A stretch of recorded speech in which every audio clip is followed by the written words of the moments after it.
Salam, selamat pagi. Bapak Ibu, kita akan masuk dalam renungan harian. Mari kita berdoa. Ya Tuhan, urapi hati dan pikiran kami ketika kami hendak membaca dan merenungkan firman-Mu. Di dalam nama Tuhan Yesus Kristus kami berdoa. Amin. Bapak Ibu, saudara-saudara, bacaan kita pada pagi hari ini terdapat di dalam Ulangan 8 ayat 1 sampai ayat yang ke-20. Dan yang menjadi ayat emasnya adalah Ulangan 8 ayat yang ketiga. Firman Tuhan yang berbunyi demikian. Jadi ia merendahkan hatimu, membiarkan engkau lapar dan memberi engkau makan mana yang tidak kau kenal dan yang juga tidak dikenal oleh nenek moyangmu, untuk membuat engkau mengerti bahwa manusia hidup bukan dari roti saja, tetapi manusia hidup dari firman Tuhan. Saya mau mengambil judul bahwa bersyukur atas makanan. Bapak Ibu saudara-saudara, saya pernah suatu waktu di dalam sebuah keluarga berdoa dalam makan. Nah, yang satu menjadi pertanyaan adalah ketika awal makan kami berdoa, dan setelah selesai makan, Bapak Kepala Keluarga itu juga mengajak kami berdoa. Itu merupakan hal yang tidak biasa saya lakukan. Karena apa? Karena saya tidak terbiasa berdoa waktu makan, pada waktu mau makan, dan juga berdoa setelah selesai makan. Padahal seharusnya setelah makan dan setelah selesai makan kita harus bersyukur atas makanan yang sudah terhidang dan juga akan makanan yang sudah kita makan.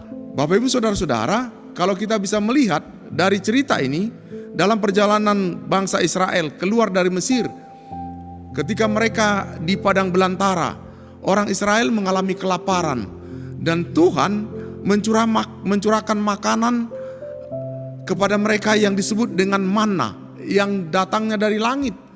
Manna itu memberikan kekuatan kepada bangsa Israel sehingga kaki orang Israel tidak pernah bengkak meskipun mereka harus berjalan jauh pada ayat yang keempat.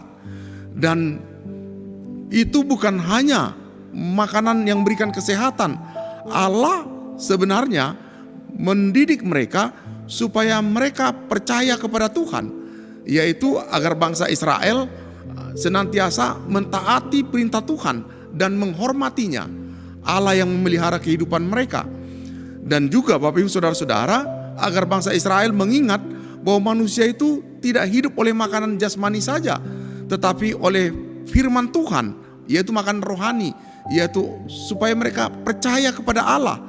Karena setiap hari Allah mengirimkan mereka makanan manna yang tidak pernah mereka dapatkan sebelumnya.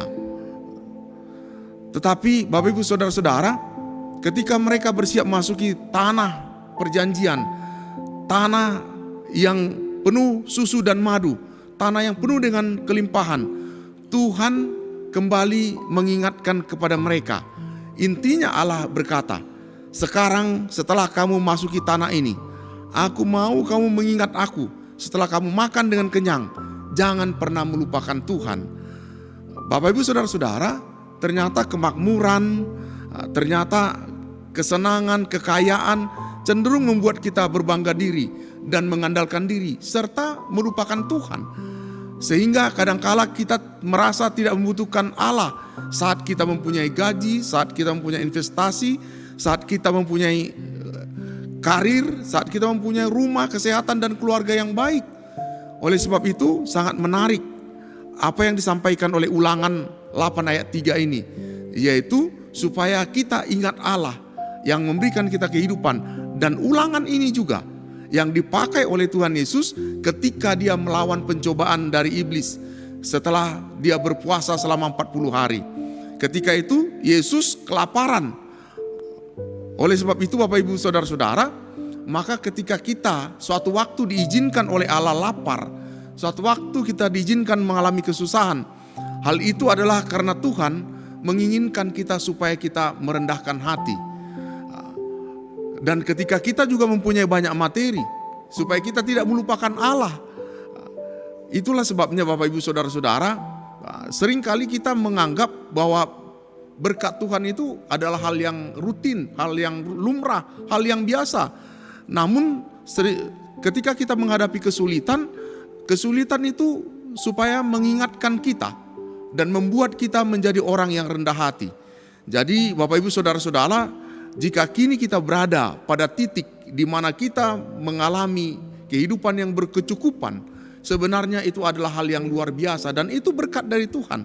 Tetapi inilah yang saya ingin sampaikan melalui ayat ini. Jangan pernah melupakan Tuhan. Muliakanlah Tuhan dalam keadaan apapun. Ketika kita memiliki makanan yang baik, patutlah kita bersyukur atas pemeliharaan Tuhan yang ajaib. Kita pun perlu senantiasa mengingatkan bahwa kelengkapan gizi bukan saja karena ada makanan dan menu makanan yang sehat, tetapi kita membutuhkan firman Tuhan agar rohani kita bertumbuh dengan kuat dan sehat. Ucaplah syukur atas semua makanan sambil terus belajar rendah hati dan memahami serta taat akan firman-Nya. Kiranya Tuhan memberkati kita. Demikian firman Tuhan. Amin. Mari kita berdoa. Firman-Mu yang kembali mengingatkan kepada kami, seperti kepada bangsa Israel, supaya mereka juga menyadari makanan, minuman, dan segala sesuatunya adalah berasal daripada Tuhan. Dalam nama Tuhan Yesus Kristus kami berdoa. Amin.